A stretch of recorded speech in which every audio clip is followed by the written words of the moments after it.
Penser sans conscience constitue le dilemme principal de l'existence humaine. Edgar Tolle. La victimisation. Amour, ta blessure dans mes veines. Tu es un tireur chevronné. Vise-moi de ta bonne flèche. Ô moi, victime de ta flèche. Ô moi, esclave de ton arc. Oui, ta blessure dans mes veines est la vie et donne la vie. Et ton épée sur mon artère, roi du monde, c'est du gâchis. Jalal ad-Din. Être une victime ou ne plus être une victime?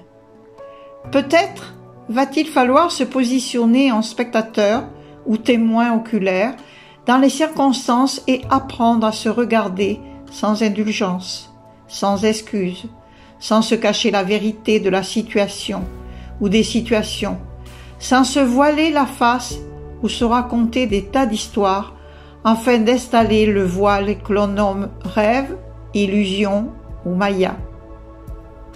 De comprendre enfin, ne plus laisser à l'autre ou aux autres le soin de tirer vos ficelles ou d'absorber gloutonnement votre pouvoir que bien sûr vous lui offrez sur un plateau en or. Il semble que notre belle planète habitée par les humains essaye de dominer ou essaye de contrôler les uns et les autres ou les uns sur les autres, ou transformer l'autre ou les autres en victimes et position de victimes. Mais vous avez bien compris, c'est un jeu. Tout d'abord, il serait peut-être plus judicieux de savoir qu'est-ce qu'une victime.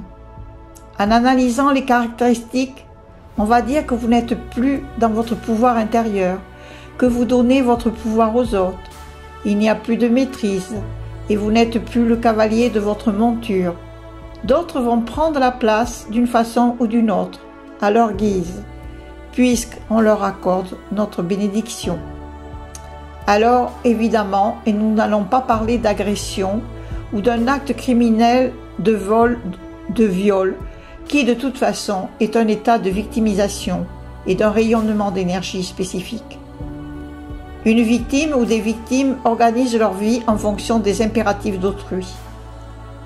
Les victimes se trouvent impliquées dans des activités qu'elles n'ont pas forcément désirées et probablement, mais sûrement, qu'elles auraient préféré éviter, mais ne sont-elles pas poussées dans des voies qui exigent des sacrifices tout à fait inutiles, inefficaces ou infructueuses? On rentre là dans une croyance ancestrale vieille comme le monde. La victime va souffrir intérieurement car elle va se sentir exploitée et contrôlée par des forces extérieures sans pouvoir s'en détacher. D'ailleurs, à ce propos, je me souviens de cette jeune femme qui est venue en thérapie il y a quelques années et qui croyait qu'on lui faisait des attaques émotionnelles venant de l'extérieur. En réalité, plus elle en parlait et plus elle y croyait, et plus l'histoire s'enquistait, et plus l'histoire envahissait sa vie quotidienne. J'essayais de lui montrer où elle en était par rapport à cette problématique, mais en vain. Mais être exploité, cela signifie que l'on donne son pouvoir et permettre à l'autre ou aux autres de venir habiter chez soi. Pour être victime, il faut un bourreau. Alors la victime va s'arranger d'une façon ou d'une autre pour rencontrer ou trouver son bourreau. Tout se déroule dans l'énergie. La victime se laisse dominer, bousculer dans tous les sens. Parfois même, elle pense que c'est bon pour elle. Mais n'est-ce pas une croyance? Elle se sent diminuée, elle se sent peu intelligente, elle ne se sent pas assez forte pour se prendre en main, elle ne se sent pas capable, elle se sent démunie, elle pense aussi qu'elle n'a pas de mémoire pour apprendre ou découvrir d'autres mondes ou d'autres connaissances. Mais tout ceci n'est qu'une fausse imagination de la victime et elle y croit tellement qu'elle le manifeste dans sa vie. La victime va confier donc les rênes à quelqu'un d'autre qu'elle estime plus intelligent ou plus fort qu'elle, plutôt que d'accepter les risques d'un comportement plus affirmé. Une victime, c'est quelqu'un qui n'est pas satisfait de sa vie. Si vous avez un comportement négatif, si vous êtes triste, malheureux, démoralisé, anxieux, si vous avez peur de vous assumer ou que vous vous sentez bloqué par toute autre raison, si vous ne savez pas vous mettre en valeur, si vous ne vous reconnaissez pas en tant qu'être humain à part entière, avec vos forces et vos faiblesses, si vous avez le sentiment d'être manipulé par des forces extérieures, c'est que vous êtes une victime. Le choix est vite fait. Et si je choisissais de ne pas me faire exploiter? Et si je choisissais la liberté? Et si je choisissais de me regarder avec bienveillance? Et si je choisissais d'agir en tant que pur amour incarné de la création? Et si je choisissais de relever la tête? Être libre, c'est mener la vie que l'on choisit, sans entrave ni contrainte. Être libre, cela ne veut pas dire renier ses responsabilités envers ceux qui vous sont chers, choisir librement d'être responsable. Savoir se positionner la tête haute et bien dans ses baskets. Ne pas rentrer dans la culpabilité. Le voyage à la rencontre de son âme est une des plus grandes et des plus nécessaires explorations que l'homme moderne puisse faire. Carl Gustav Jung. Épictète, philosophe de l'Antiquité, parle en ces termes de la liberté.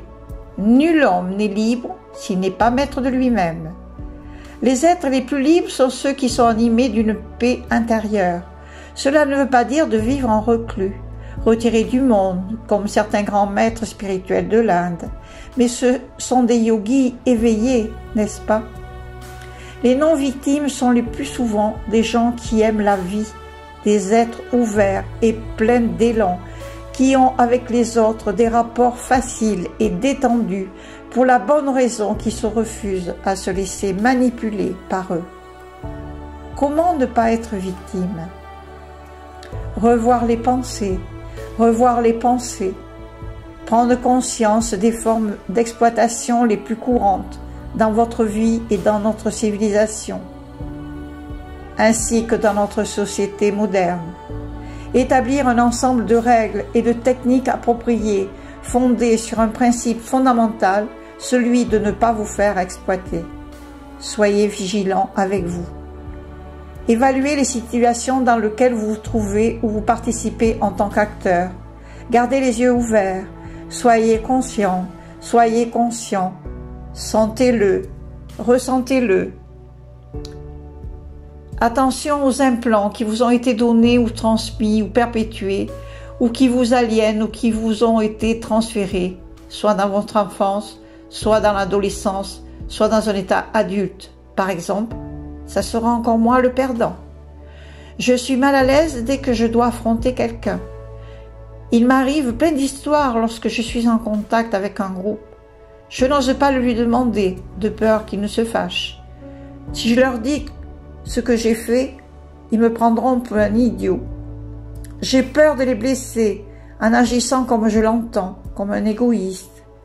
Je n'y arriverai pas tout seul, je vais demander à quelqu'un de plus fort de le faire à ma place. Ce n'est pas juste.